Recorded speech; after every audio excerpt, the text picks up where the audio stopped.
Hi hello good morning.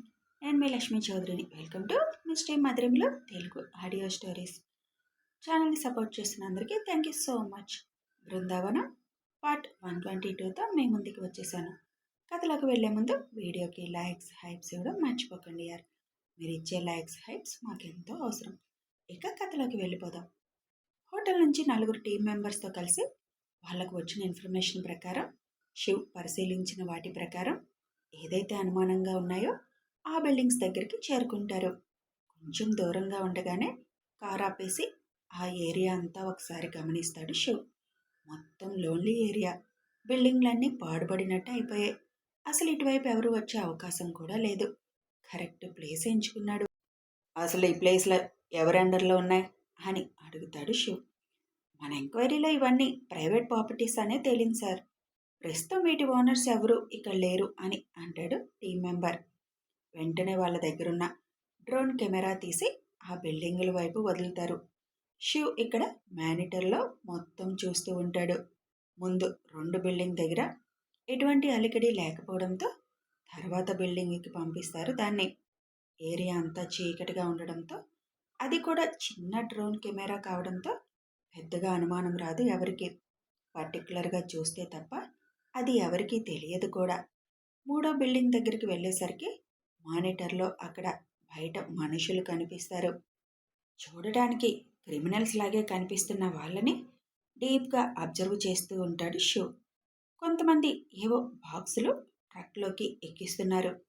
Camera ఆ building వెనక వైపు కూడా తీసుకువెళ్ళమని చెప్పడంతో ఆ దిశగా ఆపరేట్ చేస్తారు. వెనక వైపు ఎవరూ లేకపోవడంతో మళ్ళీ ముందు వైపుకి తీసుకురమ్మంటాడు. ముందునంతా మొత్తం అబ్జర్వ్ చేస్తాడు శివ్. తర్వాత బిల్డింగ్ చుట్టూ తిప్పించి మొత్తం బిల్డింగ్ అంతా తన మైండ్లో గుర్తుపెట్టుకొని కెమెరాను బ్యాక్ తెమ్మంటాడు శివ్. మళ్ళొకసారి కెమెరాలో రికార్డ్ అయిన విజువల్స్ మొత్తం 1కి 2 సార్లు క్షుణ్ణంగా పరిశీలిస్తాడు శివ్. అంతలో బాక్సులు ఎక్కించిన ట్రక్ వెళ్ళిపోతుంది బయటికి. వెంటనే కారు దిగి, ఇద్దరు ఇక్కడే ఉండండి, ఏమాత్రం చిన్న అనుమానం వచ్చినా వెంటనే అలర్ట్ అవ్వండి అని ఇద్దరిని తీసుకొని సైలెంట్గా బిల్డింగ్ దగ్గరలోకి వెళ్తాడు శివ్. బిల్డింగ్ దగ్గరికి వెళ్ళి చూడగా బయట ఎవరూ లేకపోవడంతో, గేటు వేసి ఉండడంతో గేటు తీయబోతాడు ఒక మెంబర్. నో వెయిట్ అంటాడు వెంటనే శివ్. ఏమైంది సార్? బయట ఎవరూ లేరు, ఉన్నిద్దరూ కూడా ఇప్పుడే లోపలికి వెళ్ళిపోయారు. ఇలాంటి టైంలోనే మనం లోపలికి వెళ్ళడం బెస్ట్ కదా అని అడుగుతాడు మెంబర్. వాళ్ళు ఇక్కడ అమ్మాయినే ఉంచలేదు. ఆ ట్రక్స్ చూస్తే అర్థం కావడం లేదా? ఏదో చేయకూడని బిజినెస్ కూడా చేస్తున్నారు అని. అలాంటి బిజినెస్ చేసేవాళ్ళు అంత ఈజీగా బయట ఎవరూ లేకుండా వెళ్ళిపోతారా? అలా వెళ్ళారు అంటే వాళ్ళ జాగ్రత్తలో ఉన్నారనే కదా అర్థం అని అంటాడు శివ్. అంటే ఏం చేసి ఉంటారు సార్? చెప్తా ఉండండి అని తన పాకెట్లో ఉన్న చిన్న బాల్ తీసి గేటు వైపుకి విసురుతాడు. బాల్ గేటుకి తగలగానే స్పార్క్స్ వచ్చేస్తాయి. ఊరిని, వీళ్ళు కరెంటు పాస్ చేస్తున్నారు కదా సార్, పట్టుకుంటే పోతారు. మొత్తం చూశారు కదా, బిల్డింగ్ చుట్టూ గోడల మీద ఫెన్సింగ్ వేశారు కదా వైర్లతో.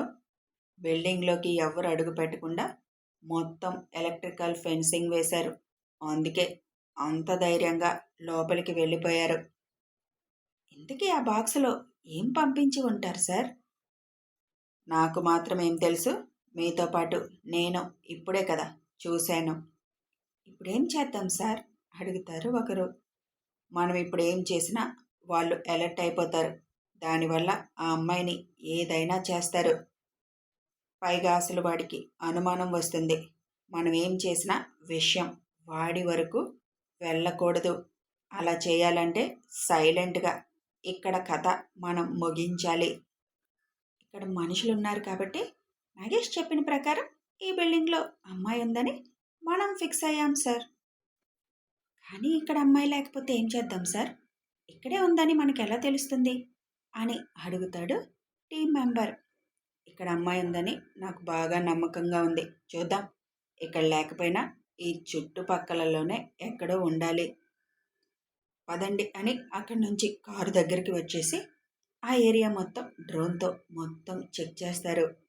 మిగిలిన బిల్డింగ్లన్నీ ఖాళీగా ఉండడంతో అదే అని ఫిక్స్ అయిపోతాడు శివ్. వెంటనే ఆ బిల్డింగ్కి ఎదురుగా ఉన్న ఒక బిల్డింగ్లోకి వెళ్ళి పైకి వెళ్ళిపోతాడు శివ్. అక్కడి నుంచి ఒకసారి డ్రోన్ ఆ బిల్డింగ్ పైకి పంపించమంటాడు శివ్. పై ఫ్లోర్లో ఉన్న విండోస్ వైపుకి పంపించమని ఒక్కొక్క విండో దగ్గర ఆపమంటాడు. ఆ గ్లాసుల్లో నుంచి లోపల ఏముందో పెద్దగా కనిపించకపోయినా మానిటర్లో చూస్తున్న శివ్కి మనుషులు ఉన్నట్లు మాత్రం తెలుస్తుంది. అలాగే ఒక్కొక్క కిటికీ దగ్గర ఆపి అబ్జర్వ్ చేస్తుండగా ఒక కిటికీ క్రాక్ అయి ఉండడం గమనించి డ్రోన్ని అక్కడికి పంపించమని ఆ హోల్ ఎదురుగా పెట్టమంటాడు. అందులో నుంచి జాగ్రత్తగా గమనిస్తే ఒక అమ్మాయి నేల మీద పడుకొని కనిపిస్తుంది. పూర్తిగా చూడాలి అని ఎంత ప్రయత్నించినా ఆ చిన్న క్రాక్లో నుంచి పెద్దగా కనిపించడం లేదు. ఓకే బ్యాక్ అని శివ్ అనడంతో డ్రోన్ని బ్యాక్కి తెస్తారు. డ్రోన్ కెమెరా ఆన్లోనే ఉండడంతో అది తీసిన పిక్స్ అన్ని ఒకసారి చూస్తాడు. అమ్మాయి పర్సనాలిటీ అంతా గమనించి మొహం కనిపించకపోయినా నిఖిత అని ఫిక్స్ అవుతాడు శివ్. ఓకే, అమ్మాయి ఇక్కడే ఉందని అర్థమైపోయింది. ఇంకా మనం ఆ బిల్డింగ్లోకి ప్రవేశించడం మాత్రమే మిగిలింది అని అంటాడు శివ్. ఎలా ఎంటర్ అవుదాం సార్? 2 ఆప్షన్స్ ఉన్నాయి. ఒకటి, చాపర్ ఉపయోగించి పైనుంచి దిగాలి ఆ బిల్డింగ్ పైకి. 2, వాళ్ళని డైవర్ట్ చేసి ఎవరైనా లోపలికి వెళ్ళి కరెంటు సప్లైని ఆపేయాలి. ఈ రెండే మన ముందు ఉన్న ఆప్షన్స్. చాపర్ అంటే అందరికీ విషయం తెలుస్తుంది. ఇక్కడ లోకల్ పర్మిషన్ తీసుకోవాలి. కాబట్టి సెకండ్ ఆప్షన్ మనం అమలు చేయాలి. వాళ్ళని డైవర్ట్ చేయాలంటే మనమే రూపాలు మార్చి వెళ్ళాలి కదా సార్. ఇంకెవరు వస్తారు మనకి హెల్ప్ చేయడానికి? అదంతా నేను ఆలోచిస్తాను. పదండి, ఇప్పటికే చాలా ఆలస్యమైంది.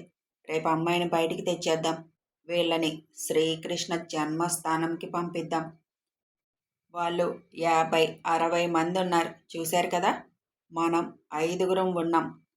ఫైట్కి రెడీ అయినా మీరు అని అడుగుతాడు శివ్ నవ్వుతూ. మీకు వాళ్ళందరూ ఒక లెక్క సార్? మమ్మల్ని టెస్ట్ చేస్తున్నారా లేకపోతే అని అడుగుతారు టీం మెంబర్స్. అయితే రెడీ అనమాట. ఓకే, రేపు ఈవినింగ్ 6 కల్లా రెడీగా ఉండండి. ఆపరేషన్ నిఖిత రేపు నైట్ ఫినిష్ అవుతుంది. వెళ్దాం పదండి అని అక్కడి నుంచి స్టార్ట్ అవుతారు శివ్ వాళ్ళు. కారులో వస్తున్నంతసేపు ఆ బిల్డింగ్ చుట్టూ పరిసరాలు, బిల్డింగ్లోకి ఎంటర్ అయ్యాక ఎంట్రన్స్ డోర్, బ్యాక్ డోర్ అన్నీ తన మైండ్లో పెట్టుకుంటాడు శివ్. సార్, ఇంతకీ వాళ్ళని డైవర్ట్ చేసి లోపలికి వెళ్ళగలిగేది ఎవరు సార్? మాలో ఒకరం వెళ్తాం సార్. వేషం మార్చుకొని వెళ్తే సరిపోతుంది కదా అని అడుగుతాడు ఒక టీం మెంబర్. నువ్వెళ్ళి ఏం చేస్తావు? ఏం చెప్తావు? నువ్వేం చెప్పినా వాళ్ళు నమ్మేస్తారు అనుకుంటున్నావా? మరి ఇంకెవరిని చూద్దాం సార్? నేను తీసుకొస్తాను కదా, మీరు ప్రిపేర్ అయిపోండి.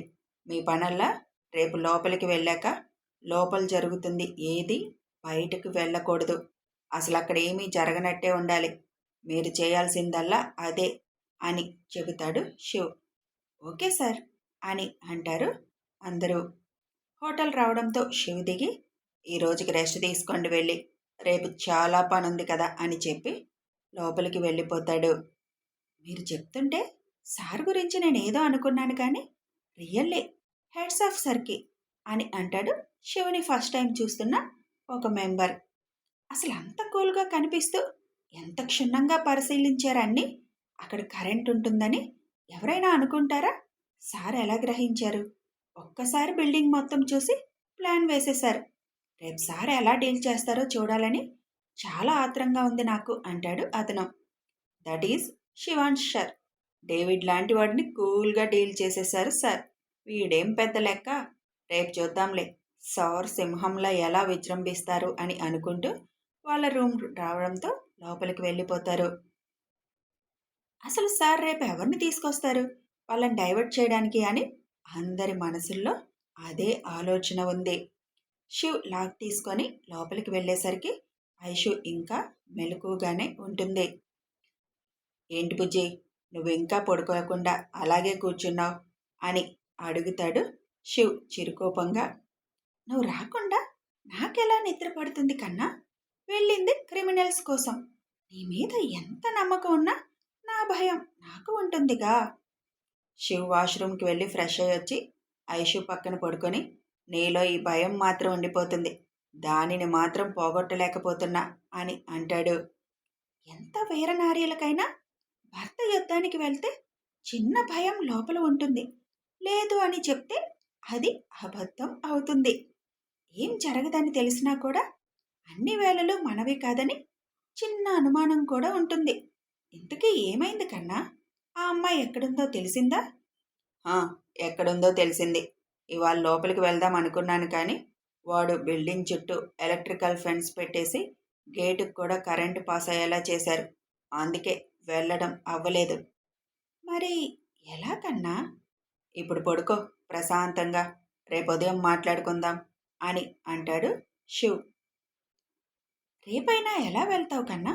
నాకు చెప్పు, లేకపోతే నిద్ర పట్టదు అని అడుగుతుంది ఐషు. వాళ్ళు నైట్ టైం కరెంట్ సప్లై చేస్తారు అక్కడ. నైట్ అవ్వకముందే ఆ బిల్డింగ్లోకి మన మనిషి ఒకరు ఎంటర్ అవ్వాలి అని అంటాడు శివ్. అలా ఎవరు ఎంటర్ అవుతారు కన్నా? మీ టీంలో వాళ్ళు ఎవరైనా వెళ్తే అవుతుందా? వాళ్ళని తెలివిగా బుట్టలో పడేసి లోపలికి వెళ్ళాలి అంటాడు శివ్. మరి దానికోసం ఎవరిని పంపించాలనుకుంటున్నావు? అసలు ఇక్కడ పోలీసుల హెల్ప్ తీసుకుంటే ఎలా ఉంటుంది కన్నా? 3 నెలల నుంచి అమ్మాయిని అక్కడ పెట్టి అక్కడ ఏదో వ్యాపారం కూడా చేస్తున్నారు. ఇప్పుడు మనం పోలీసులకి చెప్తే అది బయటికి వచ్చేస్తుంది విషయం. బయటికి వస్తే అసలు వాడు తప్పించుకుంటాడు కదా.